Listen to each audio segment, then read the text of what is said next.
Welcome, Nukta, to this special interview with Tony Ashai, world-renowned architect who's also known as the architect of dreams. Thank you, Tony, for being with us today. It's a pleasure having you at our studios. Thank you.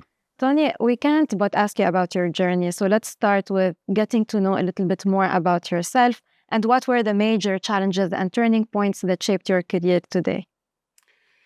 Well, I was born in a place called Kashmir, and the city is called Srinagar. I was always inclined towards art. So in Kashmir, I learned art, sketching, and things like that.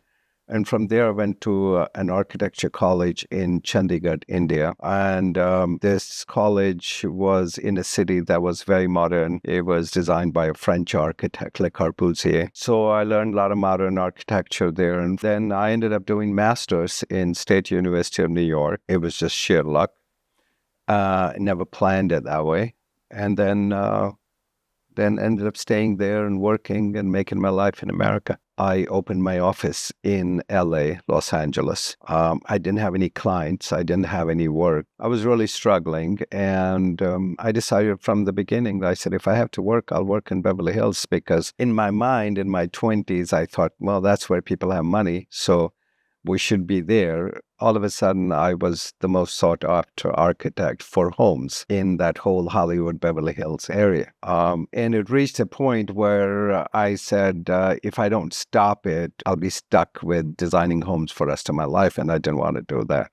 So at some point down the road, I actually stopped doing homes. Yeah, and you transitioned into bigger projects, some of which are in Dubai. So what's the main difference between like designing for these celebrities and A-listers and top-notch people and designing for other projects? And celebrities are just like everybody else. The only thing is they have two lives. They have life in public, and then they have private life. So when I was dealing with them, mostly it was private life. And they have the same desires, they have same lifestyle, they entertain, there's parties, and then there is private areas. They want their bedroom a certain way, closet a certain way, a bathroom a certain way.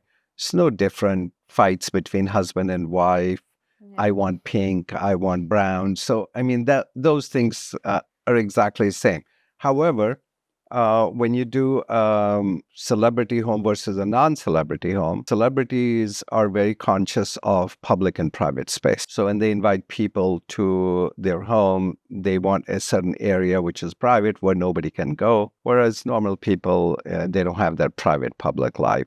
So they have private life in their home. You mentioned something that was interesting, like fresh graduates in your field, they struggle a lot when they enter into this industry specifically. What is one advice that you would give to young architects who share the same dream as yours? So if there was a young guy who, in any field, just not in architecture, any field, I would say work hard, be committed. Don't be afraid to fail, of course. No, failure is good. Yeah. Pray to God that you fail at the beginning of your career, because it's not going to cost you much. But later in life, you fail. It could cost you your house, your cars, your money, maybe your wife. It could cost you a lot of things. But when you're young, single, take risks, take chances. What's the worst that can happen? Nothing. Keep notes. Yeah. Yeah. So speaking of hard work, how hard did you work to help shape the skylines of Los Angeles and Dubai? And what are like some iconic projects that you can tell us of? So first of all, I'll tell you about my hard work. When I started my career, for the first 10 years, I did not take a single day off. No Saturday, no Sunday, no Christmas, no Eid, no Ramadan, nothing. Just work. And my work hours would be 16 to 18 hours a day, every day. Saturday, Sunday, Monday, Tuesday. But I had no clue. 10 years later, I realized, I have 2 kids, a wife, and you know what I'm saying? Then I took a vacation after 10 years. So really worked hard. For one reason, because I was an immigrant myself to the United States. I didn't have a legacy. My parents weren't filthy rich. I was like, I had no choice to make it. So when I started for first, I think 10 years, all I did was homes of people. And these homes kept getting bigger and bigger and bigger. I started with 5,000 square feet, and then I'm doing 50,000 square feet in Malibu on a bluff in Beverly Hills with all kinds of things in it. So, there's a whole world of these luxury homes. I did some really iconic villas in Malibu, Beverly Hills for some very famous people, like people who are celebrities in football, in baseball, in movies, on TV. Some of my homes have been featured in TV shows like OC. It was a show, so the location manager would always call me, I need a house, I need a house, I need a house. So I would arrange houses for him. And so I did a lot of that. Then I did some towers in downtown Los Angeles. I did apartment buildings there. So I graduated in that. And then in Dubai, one of the most iconic projects that I'm doing right now is JW Marriott in Ras Al Khaimah, Marjan. It's an amazing, beautiful project. I spent a lot of time on that design, about a year designing that. And it really has, the image of that project has gone viral all over the place. I'm getting calls from Saudi Arabia. People want me to do resorts in Al Ula, is a place in Saudi Arabia. Beautiful red sand and everything else. So there's... and then, of course, I did Dubai Lifestyle City here. I designed Tiger Woods, Dubai. I've done some projects. I've done some projects in on the Palm. And now we're transitioning to Dubai and to like the fun questions about Dubai. If I am to ask you about your favorite building in the city, what would you say? I like some of the old replica architecture they've tried to create here. Whether it's Old Town or Medina Jumeirah, that whole area, Bazaar, they've created like Grand Bazaar of Istanbul, like they've created indoors. And then there's modern buildings like Zaha Hadid building in Opus Tower in Business Bay. And what about your favorite location in Dubai? Where would you like to live in the city? So many places. I love downtown Dubai. Our office is there, and I actually stay there all the time.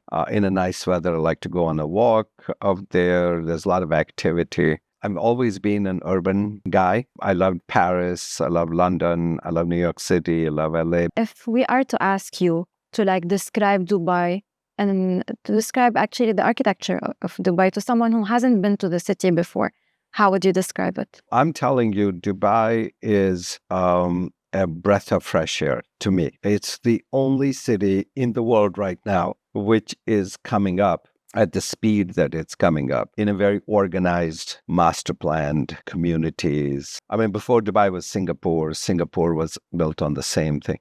But if you see anywhere else in the West, whether it's the US or Europe, you don't have opportunities like that.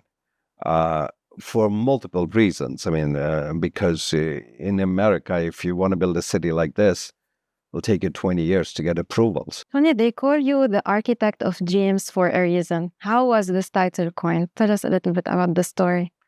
Oh, because, I used to design people's dream homes. So you had a dream. So what I would do is, you know how most architects, like you come to me and say, Tony, I want you to design my house. So most architects would take notes, how many bedrooms you want, how many living room, what's the size, how many bathrooms. I used to tell people, don't give me requirements like that. I want you to create a dream scene by scene of your house. I say, I want you to see it, close your eyes, see it, record it, and then let me hear it or let me read it. I had people writing 40 pages. It's a very creative process, actually. And speaking of dreams, a lot of people dreamt about Life City Dubai, and now there are news about its survival. And if I'm not mistaken, you're also designing the new version of Life City Dubai. Can you tell us a bit about what should we expect in terms of the new vision? Is it going to be different than the older version? When I did the original Dubai Lifestyle City, I was working with a client, ETA, that was the name of the company. And their vision was to create an Italian city. So if you see my old master plan, which the city was master planned, they built a road, some of the buildings have come up in gray structure, and then they had a problem with the partners. Now we're redoing it with a different client, and we're doing more modern, contemporary, and we're changing certain things. But it's still master plan, still the same. But it's going to be more modern, more up-to-date. And the first project out of that, because there's different plots in Dubai Life, the first one that we're going to be doing is a mixed-use development project. It's a low-rise. It's ground floor is all shopping and like city walk kind of a thing. For our last question, are there any other upcoming projects for you? I'm doing a lot of projects in Marjan Island in Ras Al Khaimah. And in Ras Al Khaimah, they're coming up with a new downtown for Ras Al Khaimah. It's called Rack Central. It's going to be like DIFC. That whole community is brand new development. So we're designing them right now. And Ras Al Khaimah government's doing 5, and then other people are doing. So it'll be a beautiful urban development in Ras Al Khaimah, close to Wind, close to Marjan, close to the city, and we see a lot of promises. So there's a lot of projects there. There is some projects here in Dubai, like a Dubai lifestyle city. But I try not to take too much work. I have a limited team of 40 to 50 people here. They range between 40 and 50 people. So I want to just keep them busy. I don't want to grow 200 people because I had a 200 people firm and it's not fun to manage so many people. So I like to keep it limited. Plus, I'm getting old, No, no, we're not going to say that. Yeah. Thank you so much for this very insightful conversation, Tony. And we can't wait to see all of these projects come into light very soon. Thank you very much. Thanks for having me.